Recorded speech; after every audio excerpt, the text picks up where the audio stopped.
자, 인사드리겠습니다. 안녕하세요. 예, 반갑습니다. 오늘은 이제 지난 시간에 이어서요, 2019년도 2회 전기산업기사 전기설비기술 기준 해설해 보도록 하겠습니다. 역시 뭘 버리고 뭘 봐야 할지 한번 결정해 드릴게요. 자, 81번 봅시다. 23kV 특고압 전선로의 전로와 저압전로의 결합한 주상변압기의 2차 측의 접지선의 굵기는 그 공칭단 면적 몇 스퀘어 이상인가? 예. 자, 이거 여러분들 이제 81번이죠. 이게 예전에는 이종접지와 관련된 이제 이 문제였는데요. 이제 이 이종접지라는 말을 쓰지 않고요. 중성점 접지공사의 접지도체가 됩니다. 중성점 접지공사의 접지도체가 됩니다. 예. 그래서 이 규정은 그대로 살아있고요. 그 공사의 명칭을 이종접지라 표현하지 않고요. 중성점 접지라만 표현합니다. 자, 이 기본적으로 중성점 접지공사의 접지도체의 굵기는 16스퀘어가 기준입니다. 근데 조건이 있다. 첫 번째가 뭐냐면 25kV 이하의 다중접지 방식과 그 다음에 두 번째가 7kV 이하의 전로가 그렇습니다. 그러니까 여기서 저압인 경우를 얘기하는 거예요. 예. 그러니까 여기서 저압으로 결합된다든지 7kV 이하에서 저압으로 결합된다 이런 얘기를 하는 거거든요. 그러면 자 보세요. 23kV의 특고압 가공전로와 그 다음에 이제 저압전로를 결합했다고 돼 있죠. 근데 맨 끝에 보면 특고압 가공전선로는 중성선을 다중접지식의 것을 제외한다니까 여기에 해당하지 않아요. 전압은 비록 해당하지만 이 다중접지가 아니기 때문에 조건은 얼마가 된다? 16스퀘어가 되고요. 요 경우는 얼마가 되냐면 요 경우일 때는 6스퀘어가 되겠습니다. 이건 예전에도 그랬어요. 이상이 되겠죠. 그래서 이종접지라는 그 부분을 중성점 접지공사라고 표현할 뿐이지 나머지 조건은 그대로 살아있습니다. 어쨌든 중성점 접지공사의 접지도체는 이런 식으로 정리를 부탁드리겠습니다. 그래서 81번의 정답은 몇 번이냐면 4번이 되겠습니다. 자, 82번 보겠습니다. 82번. 예. 특고압 가공전선로의 지지물의 양쪽에 경관의 차가 큰 곳에 사용되는 철탑이네요. 이것은 제가 이제 철탑의 종류라고 한번 정리해 보도록 하겠습니다. 실기에서도 얘는 물어봐요. 그래서 제가 실기에서 나오는 건 실기에 나온다고 말씀드려요. 자, 첫 번째가 우리 철탑은 무슨 철탑이 있냐면 직선형 철탑이라는 게 있습니다.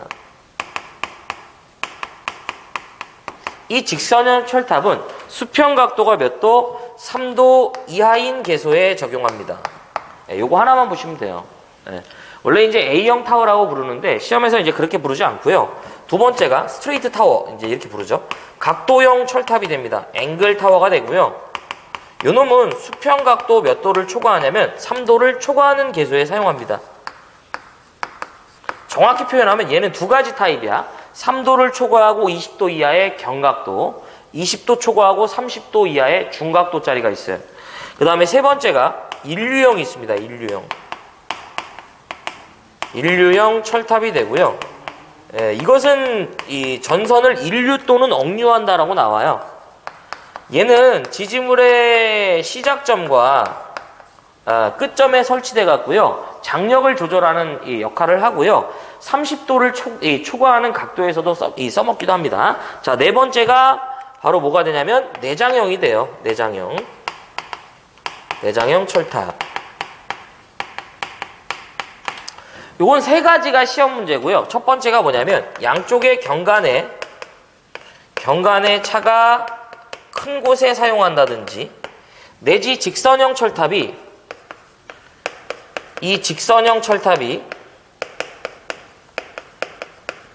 연속하여 10기 이상 시 10기 이하마다 1기씩 건설합니다. 자, 또 하나가 얘는 불평형 장력이 지나치게 가해진다. 뭐 요딴 얘기 나와도 얘예요. 다음에 마지막 5번째 보강형인데 이건 제가 더 여기다 쓸게요. 그냥 따로 뭐 나오는 게 없어요. 근데 종류는 알고 있어야 돼요. 전선로의 직선 부분을 보강한다고 하는데 저 개인적으로도 얘를 배워온 적은 없어요. 예. 그래서 보통 A형, B형, C형, D형, E형 타워라고 그래 이걸. 자 그러면 82번에서는 특고압 가공전선로의 지지물의 양쪽의 경관의 차가 큰 곳이잖아요. 뭐예요? 내장탕이지 뭐야? 그쵸?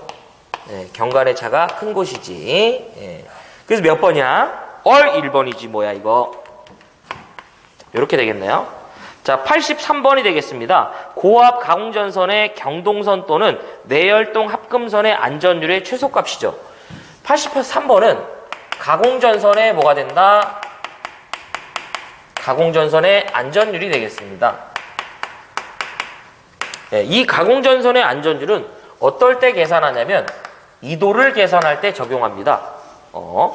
자 그러면 일단은 설명드리기 전에요. 우리가 흔히 말하는 이도는 뭐예요? 제가요 지지물과 이렇게 지지물을 세워놓고요 전선을 가선할 때 이 지지물과 지지물 사이에 떨어진 거리를 경간 S라 했을 때 그쵸? 우리 이제 전선을 경간만큼 가선하면 돼요? 안 돼? 안 되지. 왜냐하면 이 전선은 곧 끊어집니다. 장력이 너무 많이 가해진 상태가 되다 보니까 조금만 신축이나 수축만 돼도 끊어지죠. 그래서 우리는 적당히 뭘 줘요? 지지물과 지지물 사이의 전선을 가선할 때 적당한 처짐의 정도를 이렇게 주는 거죠. 그래서 이 처짐의 정도를 우리는 뭐라 불러요? 바로 2도 dB라고 부르죠. 그래서 2도라는 것은 어떻게 계산해요? 8T에 W, S 자승이라고 표현하죠. 여기서 W라는 건 전선의 하중을 얘기하고요. S는 경간, 바로 T가 여기 부분에 수평 장력을 의미합니다. 그래서 이 수평 장력 T라는 것은 뭐예요? 전선의 인장 하중을 무엇으로 나눈다? 안전율로 나누면서 이제 계산이 되는 거죠. 바로 이때 적용되는 안전율이 되겠습니다. 그래서 첫 번째가 전선의 종류로서 경동선이라든지 그다음에 내열동 합금선인 경우에만 안전율이 얼마가 되냐면요 2.2 이상이 되고요 이를 제외한 모든 전선은 기타라고 할게요 얼마가 된다? 2.5 이상이 되겠습니다. 예. 그래서 83번의 정답은 몇 번이냐면 2번이 됩니다. 자, 그렇고요. 자, 84번이 되겠습니다. 그쵸? 그래서 83번은 경동선이랑 내열동 합금선이니까 이제 2.2가 정답이죠? 네.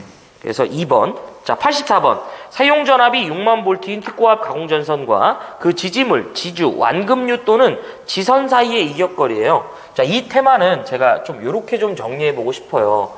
그리고 지금 이 문제는 만만치 않은 문제입니다. 84번이죠. 일단은 뭐 세모를 좀 저 개인적으로 쳐드리고 싶은 문제예요. 84번.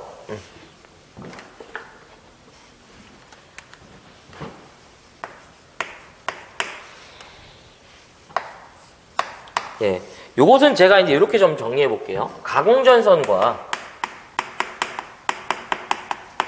지지물과의 이격거리다.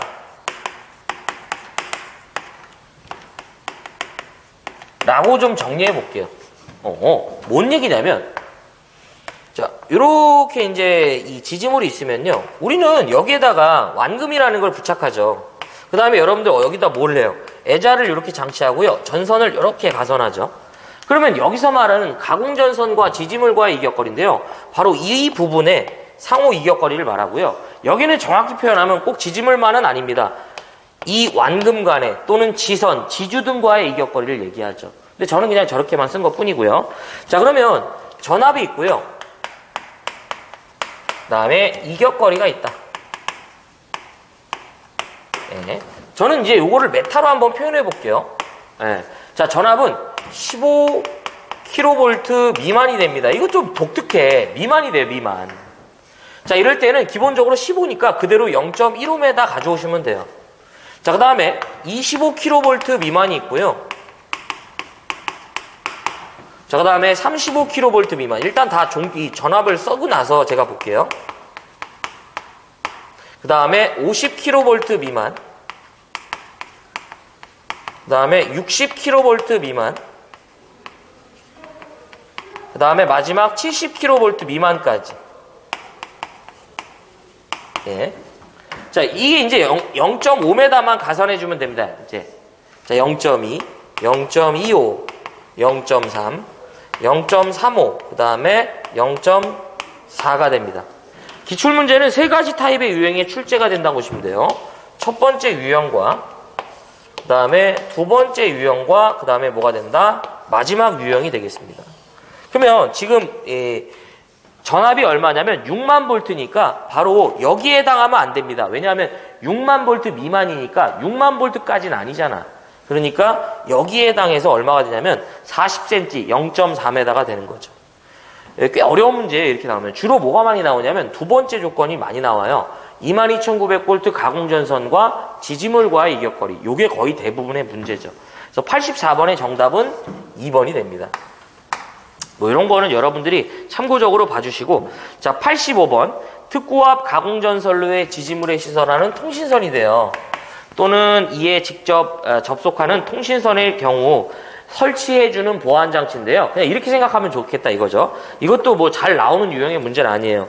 근데 세모를 치기에는 굳이 이제 좀 너무 좀 아쉽다 이건데, 그래도 이제 세모를 한번 쳐보겠습니다. 특고압 가공전선로의 이 지지물에 설치하는 보안장치는 1종, 2종 보안장치야. 이렇게 생각하고 넘어가자고요.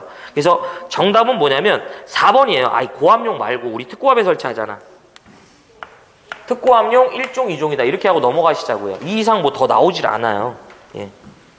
잘 나오진 않고. 자, 86번입니다. 자, 이건 합시다. 특고압 가공전선로에서 발생하는 극저주파 전자계는 지표상 1m에서 전개가 몇 kV/m 이하가 되도록 시설하는가. 이것은 원칙적으로 따지면요, 어디에 테마에 해당하냐면 400kV급 이상의 특고압 가공 전선로가 되겠습니다. 사실상 400kV급 이상이 되기 때문에 이 우리나라로 적용하면은 765 정도를 겨냥했다라고 보시면 되겠죠. 자, 첫 번째가, 자, 이 경우에 전개를 물어보면, 자, 우리 기술 기준에서는 전개를 물어보면 무조건 얼마가 정답이냐면 3.5kV/m가 정답이 되겠습니다. 이게 뒤에 단위 갖고 장난을 안 쳐요. 그래서 전개 나오면 3.5다 이렇게 기억하셔도 돼. 자, 두 번째가 이 기술 기준에서요, 또 하나가 자개가 나오면 얼마가 되냐면 83.3 마이크로 테슬라가 돼요. 근데 이것도 뒤에 갖고 장난을 치지 않기 때문에 자개 나오면 83.3이다 이렇게 하셔도 돼. 아직까지 단위 갖고 장난친 적 없습니다. 그 다음에 세 번째가 혹여 76만 5천 볼트의 높이를 물어보면 28m입니다. 아직까지는 28m만 나왔는데요. 이게 산지가 되면 19인데 이게 그런 거는 기억하지 말자 이거죠. 혹여 765의 이제 높이를 물어보면 28m이냐 이렇게 찍자 이거죠. 요 세 가지는 여러분들이 기억을 하시고요. 저 개인적으로 그냥 우리 기술 기준에서 전개 나오면 무조건 3.5, 자개 나오면 83.3, 그 다음에 765의 높이 물어보면 얼마다? 28m 이상이다. 뭐 이렇게 좀 보셨으면 좋겠습니다.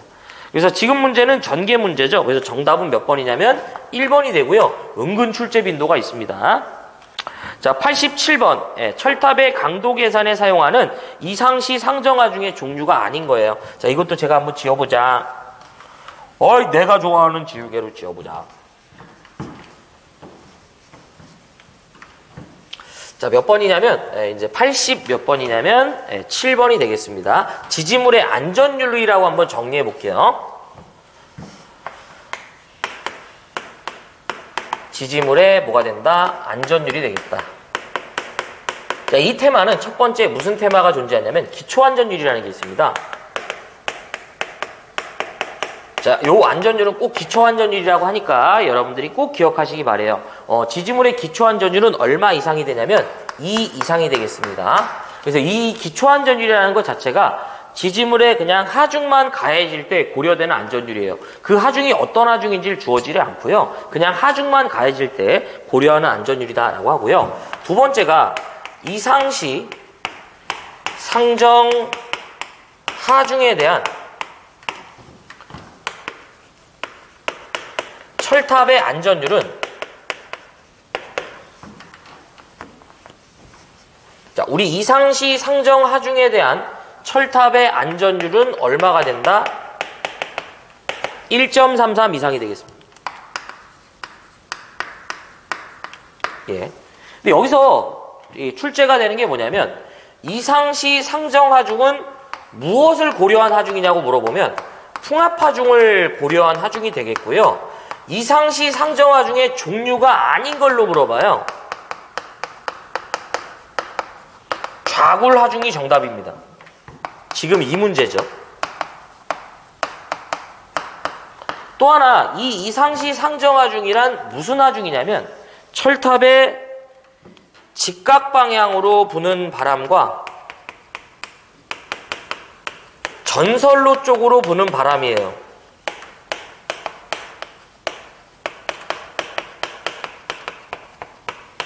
바람 중 큰 하중을 고려한 것을 이상시 상정 하중이라고 합니다. 좌우로 부는 바람과 상하로 부는 바람 중에 더 큰 하중을 고려했다, 이런 뜻이에요. 그래서 이건 좀 잘 안 나오는데 여기서 다 걸립니다. 그래서 지금 보면 이상시 상정 하중에 뭐가 된다? 종류가 아닌 거죠. 바로 뭐가 정답이다? 좌굴 하중이 정답입니다. 이게 뭐 수평 횡하중, 뭐 이제 뭐 수직 하중 뭐 이런 게 있는데, 이런 건 없어요. 그래서 정답은 몇 번이냐면, 이제 1번이죠. 1번인가요? 1번. 87번은 1번이 되겠습니다. 이렇게 정리하시면 더 나올 수 있는 게 없다. 88번. 고압 옥내배선을 애자공사를 할 경우 전선의 지지점간 거리는 전선의 조형제의 면을 따라 붙이는 경우 몇 메타 이하인가? 예.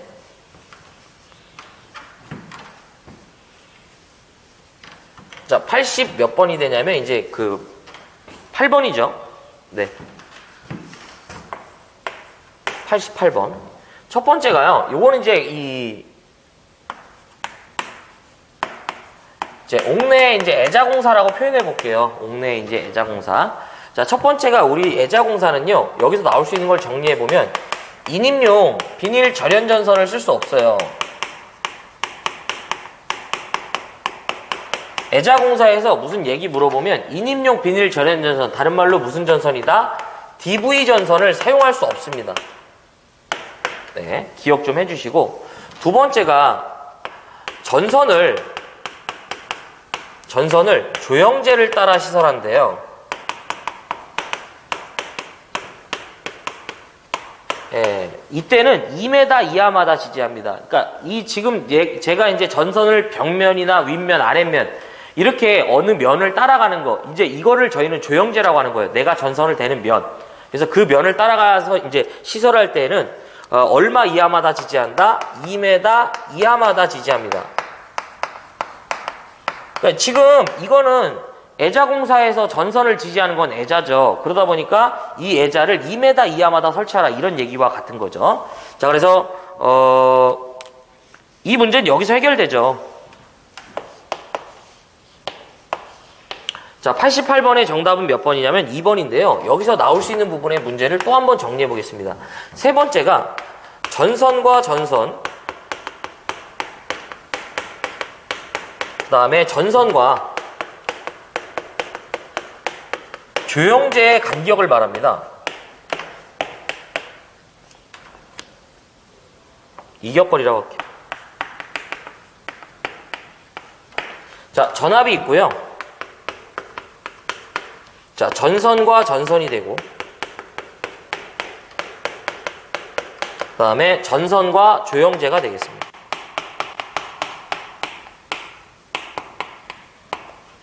자, 일단은 전압이요, 400V 이하가 됩니다. 이게 이제 개정 전에는 미만이었었어요. 400V 이하일 때는 전선 상호 간격은 몇 cm가 되냐면 6cm 이상 띄워줘, 이런 얘기고요. 전선과 조형제는 몇 cm다? 2.5cm 이상이 되겠습니다.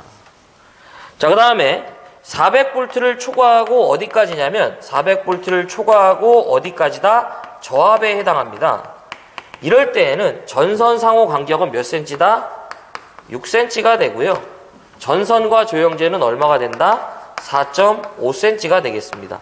근데 좀 특이한 게 있어. 만약에 이 장소가 건조한 장소야 라고 나오면 이제 2.5cm가 돼요. 네. 자, 이제 전압이 고압이 되는 순간 좀 얘기가 달라져요. 전선과 전선은 8cm고요. 전선과 조형제는 5cm가 되겠습니다. 네. 특고압은 시설이 불가하기 때문에 기준 자체가 없습니다. 여기서 다 걸립니다. 그쵸? 네, 요것도 좀 정리를 하셔야 돼요. 그래서 여기서 다 걸려요. 그래서 우리가 이제 주로 저압용 회자가 이렇게 노브 회자 이렇게 이제 생겼거든요.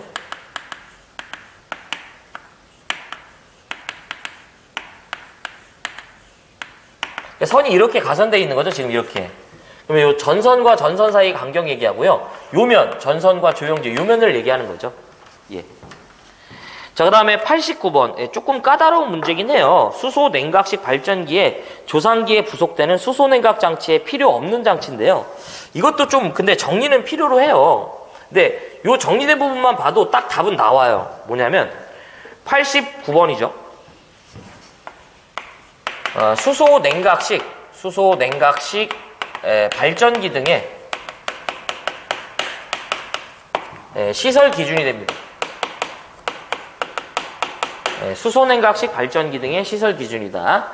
자, 첫 번째가요. 우리가 이제 사실은 이 발전기든 전동기든 내지 변압기든 출력을 증대할 수 있는 좋은 방법은 뭐예요? 냉각을 잘하면 됩니다. 왜냐하면 내부에 감겨져 있는 그 권선에 그 코일이 실제로 견딜 수 있는 온도 상승이 제한되다 보니까요. 흐르는 전류를 제한할 수밖에 없죠. 근데 여기서 아주 좋은 매체가 원래 기본적으로 공기라는 걸 쓰지만 공기보다 더 효과적인 매체가 바로 수소입니다. 그래서 수소를 근데 이제 씀에 있어서 좋은 점은 많은데 치명적인 약점이 뭐냐면 이 수소가 공기랑 일정 부분 접촉되면 폭발하기 때문에요. 취급할 때 조심해야지. 그래서 첫 번째가요. 여기서 이제 출제되는 문제는 수소의 압력이랑 온도를 계측하는 장비가 있어야 돼요. 기억을 좀 해주시고요. 두 번째가 발전기의 그 밀봉부로부터, 그래서 얘는 이 밀폐형 구조여야 돼요. 발전기의 그 밀봉부로부터 누설된 수소가스를 어떻게 해야 된다? 외부로 방출해야 돼요. 이걸 그대로 두면 조건이 만족되면 터져버린다고요. 그 다음에 세 번째가 수소에 뭐가 된다? 순도가 발전기 내부의 수소의 순도가 85% 이하 시에 경보하는 뭘 설치해야 된다? 경보장치를 설치해야 돼요. 그럼 봐봐. 자, 수소냉각, 이제 이 시계, 이제 이 장치에서 필요 없는 거. 자, 수소의 압력, 여기 있잖아. 그쵸? 그 다음에 수소의 온도, 여기 있네. 자, 수소의 유량 얘기한 적도 없고요. 자, 수소의 순도, 맞잖아요, 이거. 네. 그쵸? 그래서 정답은 뭐냐면 3번이죠, 3번. 여기서 다 걸려요. 좀 다른 문제 같기도 하지만 이 문제예요. 그쵸? 네, 이렇게 정리 부탁드리고요. 자, 90번. 얘기했잖아, 이거. 희한하게 이렇게 좋아하는지 모르겠다고. 자, 90번은 1km당의 이제 1km당 대지간의 합성 저항치를 물어본 문제고요. 1회 때도 이 문제의 중요성을 말씀드렸죠. 희한하게 보면은 기사에는 안 나오는데 산업기사에만 그렇게 좋아해요. 자, 90번인데 25kV 이하의 특고압 다중접지 시설 기준이라고 하겠습니다. 여기서 이제 먼저 말씀드리고 싶은 건 첫 번째가 중성선은 우리가 무슨 전선 취급한다? 저압전선 취급한다고 말씀드렸죠? 우리가 22,900V 가공전선에서 사용되는 그 이제 중성선은 저압전선이랑 똑같은 전선 보고요. 두 번째가 대지간의 합성 저항치인데요. 정말 잘 물어봐요. 전압이 되겠고요. 1km마다 합성 저항치를 말합니다. 자, 그래서 요 다중접지는 두 가지 형태로 저희가 구분해요. 전압이 첫 번째 누가 된다? 15kV 이하가 있고요. 또 하나가 뭐가 된다? 25kV 이하가 되겠습니다. 그래서 요게 요놈이 30ohm이 되고요. 자, 15가 15면 참 좋았는데 그렇지 않죠. 15가 되겠습니다. 산업기사는 정말 이 문제가 왜 그런지 저도 잘 몰라. 왜 이렇게 좋아하는지.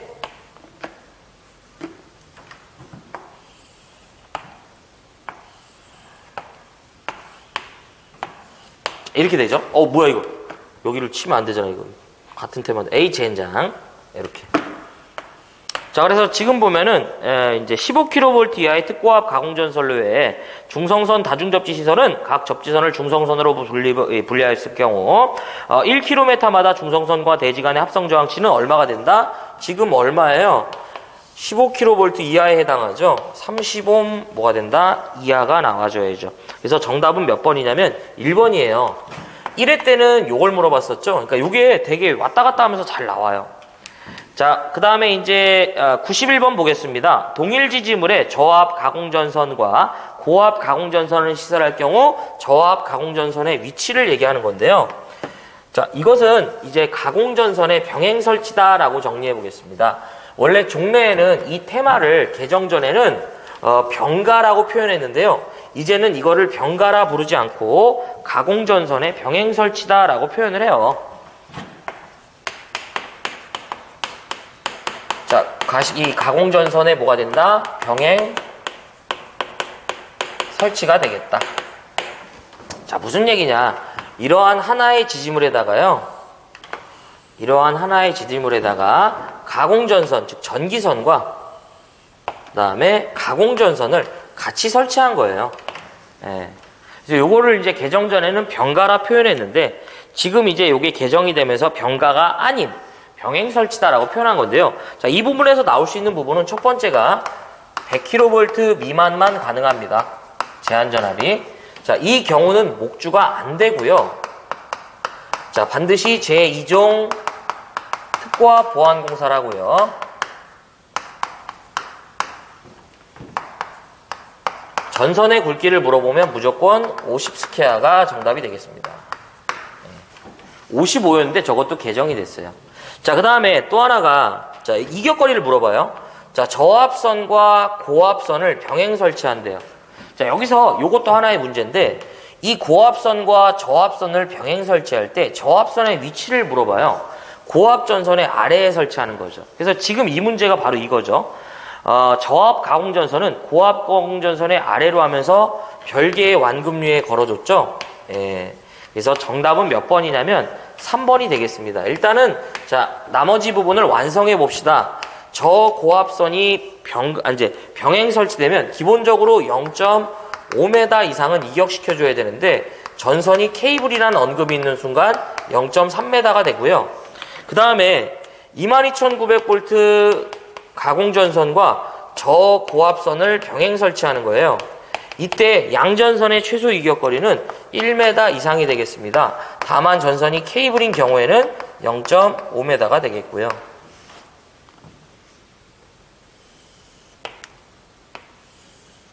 자, 그 다음에 35kV 이하가 돼요.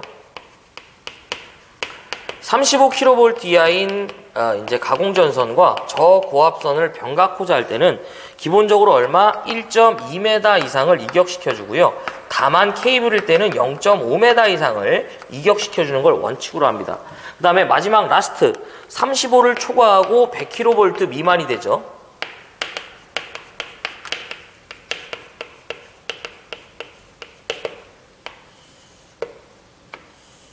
이 경우에는 어떤 식이든 기본적으로 2m 이상을 이격시키고요. 케이블일 때는 1m가 되겠습니다. 물론 뭐 이렇게 되겠죠. 그래서 이렇게 정리하시면요. 가공전선의 병행 설치도 여기서 다 걸립니다. 자, 그 다음에 92번 볼게요. 92번은 일단은 뭐 세모 정도 쳐드리고 싶고요. 잘 나오는 유형의 문제는 아니에요. 이 문제는 좀 예전에 좀 문제도 있었고요.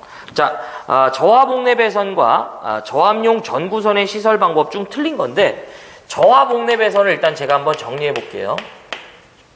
우리 저하 복내 배선이 되면 첫 번째가 전선의 굵기는 연동선을 기준으로 해요. 기본적으로 2.5스퀘어가 됩니다. 그 다음에 두 번째가요. 만약에 문제에서 뭐 출퇴 표시라든지 내지 전광 표시 요 말이 들어올 거예요. 출퇴 표시라든지 전광 표시라든지 제어 회로용 요딴 얘기가 들어오면 1.5가 이제 2.5가 아니라 1.5스퀘어입니다. 연동선을 얘기하는 거예요. 네, 세 번째가 저 개인적으로 그냥 캡타이어 케이블 나오면요.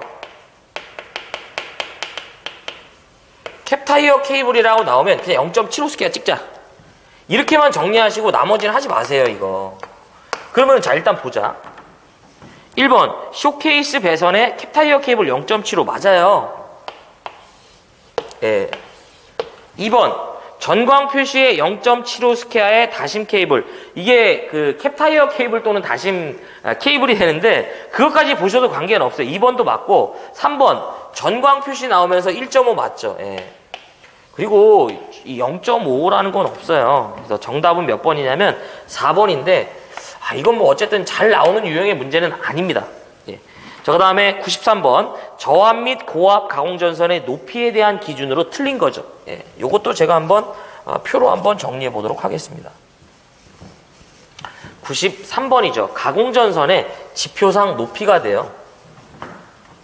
이 표를 꼭 기억을 하셔야 돼요.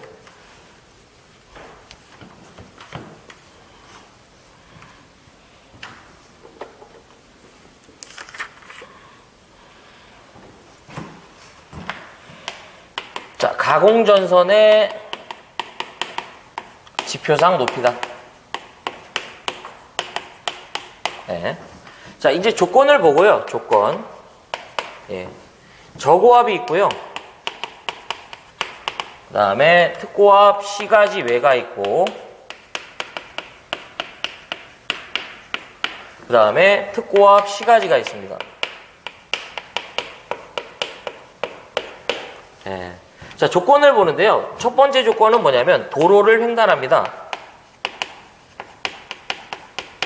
두 번째가 철도를 횡단. 세 번째가 횡단보도교 위인데 그냥 횡단한다고 할게요. 예. 자, 그 다음에 이를 제외한 나머지 경우가 됩니다. 기타. 예. 자, 어떤 시기든 가공전선이 도로를 횡단한다고 나오면 무조건 6m 이상이 되겠습니다. 자, 가공전선이 철도를 횡단해도 무조건 6.5고요. 다만 얘는 레일을 기준으로 합니다. 대지면이 아닌 레일을 기준으로 해요. 자, 그 다음에 저고압 가공전선이 횡단보도교 위에 설치된다 이런 얘기인데 기본적으로 3.5m 이상 높이에 설치를 해줍니다. 다만 그들이 절연전선이나 내지 케이블로 되어 있는 경우에 한해서는 3.0m도 가능하다 이런 얘기죠. 자, 이런 건 하는 게 아니고요. 자, 기타죠. 자, 저고압의 경우 지표상 5m 이상 높이에 설치하고요. 얘가 이제 교통에 지장을 줄 우려가 없는 경우에 한해서요. 전선이 절연전선 내지 케이블에 해당한다면 얼마? 4m까지 그 높이를 감할 수 있어요. 네. 자, 특고압 시가지 외로 봅시다. 기본적으로 전압이 35kV 이하가 되면 5m 이상 높이에 설치합니다. 다만 이들의 전압이 160kV 이하가 되는 순간 아무 조건이 없으면 6m고요. 다만 산지라고 주어지는 순간 5m가 되겠습니다. 네. 자, 이제 160kV를 초과할 때는 어떻게 해야 된다? 단수 적용하는 거예요. 산지면 5, 그 외의 조건은 6이 된다 이런 얘기죠. 원래 평지라고 줬어요, 6을. 근데 그 말이 이제 쏙 빠졌어. 단수에다가 0.12m가 되겠습니다. 자, 그 다음에 특고압 시가지로 오면 기본적으로 35kV 이하가 되는 순간 10m 이상 높이에 설치하고요. 다만 절연전선이라는 요딴 얘기가 나오면 얼마가 된다? 8m가 되겠습니다. 자, 그럼 35를 초과하는 경우에는 똑같이 단수를 적용해야 되는데요. 단 한 번도 절연전선의 경우가 없었기 때문에 바로 이렇게 접근하셔도 관계없습니다. 그래서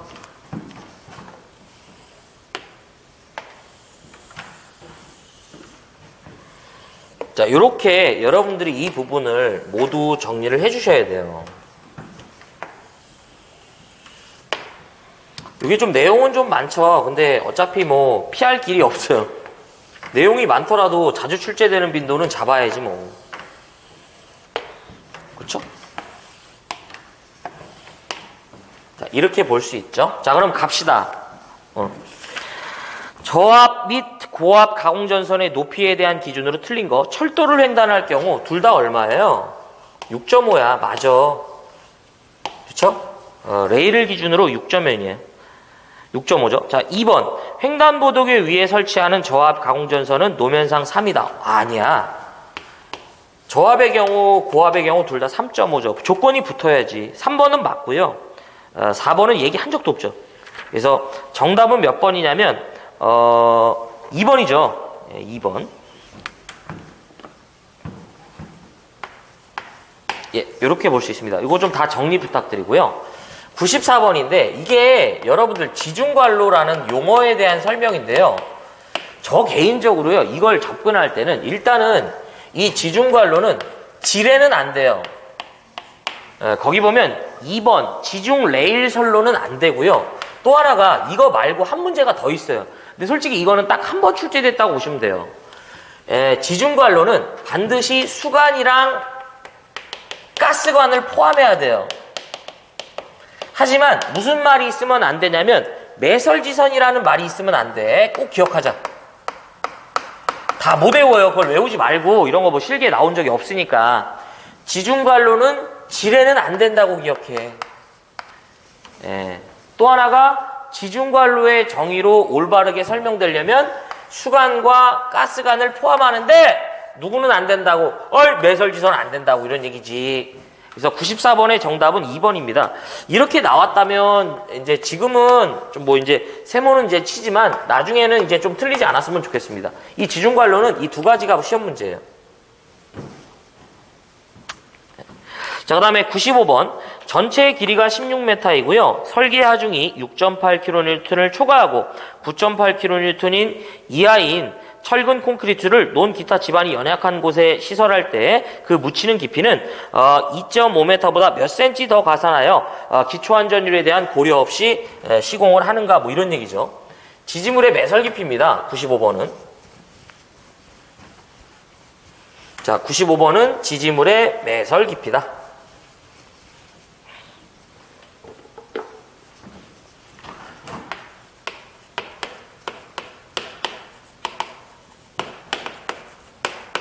자, 지지물의 매설 깊이가 되겠습니다. 자, 첫 번째가 6.8kN 이하의 지지물을 말하고요. 얘를 무게로 표현해보면 얼마가 되냐면 700kg이 되겠습니다. 700kg 이하의 지지물인데 이런 거는 보는 게 아니고요. 이렇게 주어지니까. 자, 이때는 자, 15m 이하의 지지물은 자신의 길이의 6분의 1 이상을 매설합니다.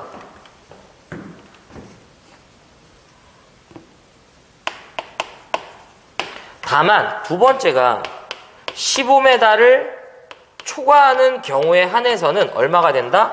2.5m가 돼요. 근데 이 조건이 되게 웃긴 게 뭐냐면 15를 초과하는데 세 번째 조건이 뭐냐면 이건 안 하는 거예요. 제가 이제 추천을 안 합니다.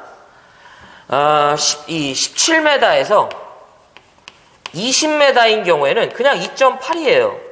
근데 이렇게 되면 15를 초과하면 여긴 16밖에 없단 말이에요. 그럼 애초에 그냥 16이라고 표현하면 되는데 희한하게 저렇게 표현했어. 근데 저 개인적으로 얘를 무시할게요.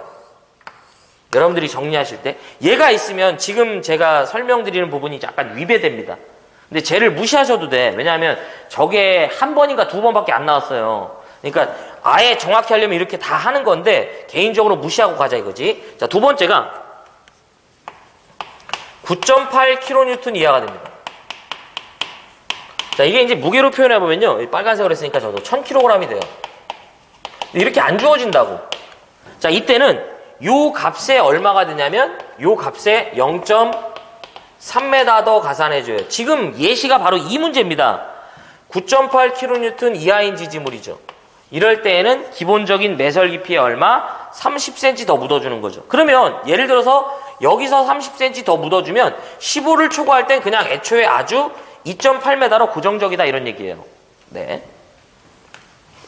자, 그 다음에 여기서 하나 더 나옵니다. 세 번째가 14.72kN이 됩니다. 요게 이제 1500이거든요.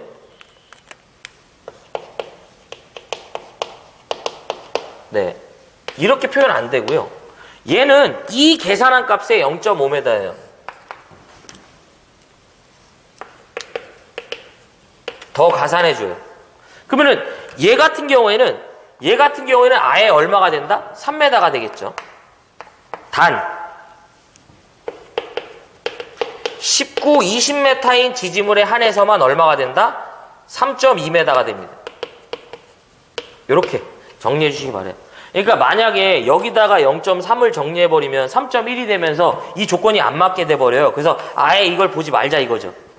어차피 저 문제가 거의 안 나오니까. 그래서 이렇게 좀 정리하셨으면 좋겠어요. 그래서 95번은 정답이 몇 번이냐면 3번으로 저희가 체크할 수 있습니다. 예. 자, 96번. 사용전압이 20kV인 변전소에 울타리 담등을 설계하고자 할 때 울타리 담등의 높이는 몇 메타 이상인가 라는 거죠.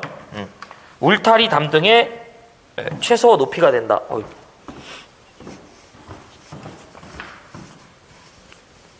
자, 우리가 발 변전소의 울타리 담등의 시설 기준이 되겠습니다. 자, 이제 96번이죠. 발 변전소. 변전전소라고 썼네. 발 변전소 울타리 담등의 시설 기준이다. 첫 번째가요. 울타리 담등의 최소 높이를 물어봐요.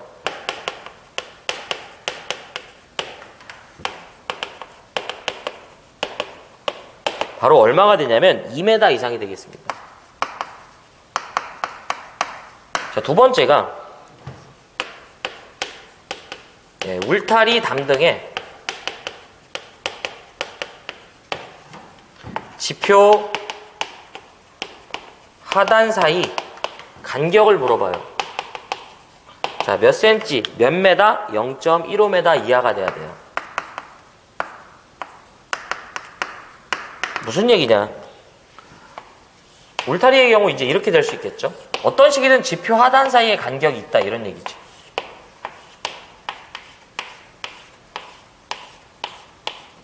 그렇죠? 자, 바로 여기. 그렇죠? 예. 자, 그 다음에 세 번째가 울타리 담등으로부터 울타리 담등의 높이와 충전부까지의 거리예요. 울타리 담등의 높이와 충전부까지의 거리를 얘기합니다. 이건 제가 개인적으로 만든 형태로 제가 설명을 좀 드려볼게요. 35kV 이하인 경우에는 기본적으로 A 플러스 B는 5m 이상이다 라고 보시면 돼요. 자, 이게 뭔 얘기냐? 대지면을 기점으로요, 울타리의 높이를 A메타 높이라 할 때 이 울타리로부터 원래 사용되는 그 주장비까지의 떨어진 거리를 B라 할게요. 얘가 35kV 이하의 장비라면 A 플러스 B의 합계 이 값은 무조건 5m 이제 이상이 돼야 된다 이런 얘기예요. 그래서 이게 여러분들 충전부라는 건 감전의 여지가 있는 부분이에요. 두 번째가 160kV 이하인 경우에 한해서는 기본적으로 A 플러스 B가 뭐가 된다? 6m 이상이 되겠습니다. 그러니까 요게 160kV 이하인 기계기구죠. 그 다음에 세 번째가 160kV를 초과하는 경우에 한해서는요, 기본적으로 이제 6에다가요, 이제 단수를 잡아주시면 돼요. 곱하기 0.12m 잡아주시면 되겠습니다. 여기서 다 걸립니다. 그래서 지금 이 문제는 단순히 뭘 물어봤냐면 울타리 담등의 높이만 물어본 거죠. 만약에 여기서요 충전부까지 합계 거리를 물어봤을 때 이렇게 접근하는 거고요. 단순히 울타리의 높이만 물어봤으니까 2m가 정답이죠. 그래서 정답은 2번입니다. 예. 97번은 절연내력 시험전압과 관련된 얘기네요. 이것도 제가 한번 싹 정리해 볼게요. 한 문제는 꼭 출제가 되죠. 예. 출제가 되죠. 자, 97번 절연내력 시험이 되겠습니다.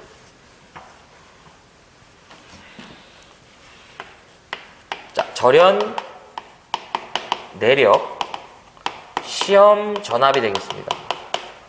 저희 기술기준 테마에서 이 테마는 항상 출제가 되죠. 일단은요 여기서 10분간 가한다 기억하자. 또 하나 어디에 권선과 대지간입니다. 네, 겨냥해서 물어보고요. 자, 이거 이제 외우실 때 제가 이제 이렇게 말씀드렸죠. 비접다직, 비접, 그다음에 다직이 되겠습니다. 여기서 이제 B는 뭐냐면요. 중성점, 비접지식을 말하고요. 그 다음에 얘는 중성점, 접지식을 말하고요. 그 다음에 요놈은 중성점, 다중접지식을 말하죠. 그 다음에 요놈은 중성점, 직접접지를 말하고요. 이 중성점과 대지간에 나타나는 저항을 기준으로 이렇게 구분을 하고요. 자, 우리는 접지에 대한 언급이 없으면 비접지입니다. 자, 중성점 비접지일 경우 내가 측정하고자 하는 대상의 전압이 7kV 이하의 경우라면 측정코자 하는 대상의 전압의 몇 배? 1.5배를 연속해서 10분간 가해서 견디는지 못 견디는지를 보는 거예요. 다만 실제 계산한 전압이 얼마? 이 최저 전압인 500V보다 작으면 시험 전압은 계산 전압이 아닌 최저 전압으로 결정해줘 라는 의도고요. 7kV를 초과하는 경우에는 측정코자 하는 대상의 전압의 몇 배? 1.25배를 역시 연속해서 10분간 가하는 거죠. 다만 얘도 뭐가 존재하냐면 최저 전압이라는 게 존재하고요. 이 최저 전압이 1500V라는 최저 전압이 있습니다. 네. 그래서 실제로 계산한 전압이 이 전압보다 작으면 시험 전압은 계산 전압이 아닌 최저 전압이 되고요. 중성점 접지식에서는 전압의 범주를 기억할 필요 없고요. 접지 보고 갑니다. 여기에 몇 배? 1.1배가 되고요. 자, 얘도 희한하게 뭐가 있냐면 최저 전압이라는 게 있어요. 최저 전압이 얼마가 되냐면 75,000V의 최저 전압이 존재합니다. 자, 그 다음에 다중접지도 역시 접지 조건 보고요. 0.92배 가시면 되겠습니다. 자, 이런 건 최저 전압이 없어요. 자, 그 다음에 직접 접지죠. 자, 얘는 전압의 범주를 봐야 돼요. 170kV 이하가 되면 측정코자 하는 대상의 전압의 몇 배가 되냐면 0.72배가 돼요. 자, 최저 전압 존재하지 않고요. 170kV를 어떻게 한다? 초과하는 경우에는 기본적으로 대상의 전압의 몇 배? 0.64배를 가합니다. 자, 최저 전압 존재하지 않죠. 그래서 0.64, 0.72, 0.92, 1.1, 1.25, 1.5순이 되겠죠. 자, 그러면 갑시다. 최대 사용 전압이 440V인 전동기 절연 내력이죠. 접지에 대한 언급이 없기 때문에요. 비접지라고 보시면 되겠습니다. 자, 7kV 이하가 되죠. 자, 대상의 전압의 1.5배니까 440의 대상이죠. 1.5를 하면 660이 나와요. 최저 전압을 넘어섰으니까 시험 전압이 뭐가 된다? 660이 되겠죠. 그래서 정답은 4번이에요. 여기에다가 요거 하나만, 요즘에 많이 나오는 게 연료전지나 그 다음에 태양전지와 관련된 얘기 나오면서 절연내력의 시험 배수물어 보면 직류는 1.5배가 되고요. 교류는 1배가 돼요. 요거 하나만 보세요. 연태 나오면, 변태가 아니라 이제 연태. 자, 그래서 여기까지가 2019년도 제2회 전기산업기사 전기설비 기술 기준에 관련된 해설이었고요. 뭘 보고 뭘 버려야 될지 다시 한번 결정해 보겠습니다. 자, 페이지 아니라 81번이죠. 이종접지였는데 이제 중성점 접지공사로 바뀌었고요. 전선의 굵기 꼭 기억합시다. 자, 82번 철탑의 종류 꼭 해야지. 83번 가공전선의 안전율 무조건 하자. 84번 가공전선과 지지물과 이격거리인데 이 문제는 만만치 않은 문제예요. 뭐 제가 세모 정도 쳐드리고 싶고 85번도 뭐 힘들다면 버리셔도 좋아. 다만 이제 특고합 1종, 2종 보완장치다 이렇게만 기억하시고 86번 전개, 자개, 765 높이 있었죠. 꼭 합시다. 87번 이상시 상정화 중 헤이저 지지물의 안전율 88번 애자공사 꼭 합시다. 정리해드린 내용 모두 캐치해 주시고 89번 수소냉각식 발전 방식의 시설 기준 정리해드렸던 거 꼭 기억하시고 90번 25kV 이하의 다중접지 방식에 관련된 내용이 있었죠. 기억해 주셨으면 좋겠습니다. 91번 가공전선의 병행 설치해야죠. 92번 솔직히 욕심이 없습니다. 93번 이제 가공전선의 지표사 높이 헤이지.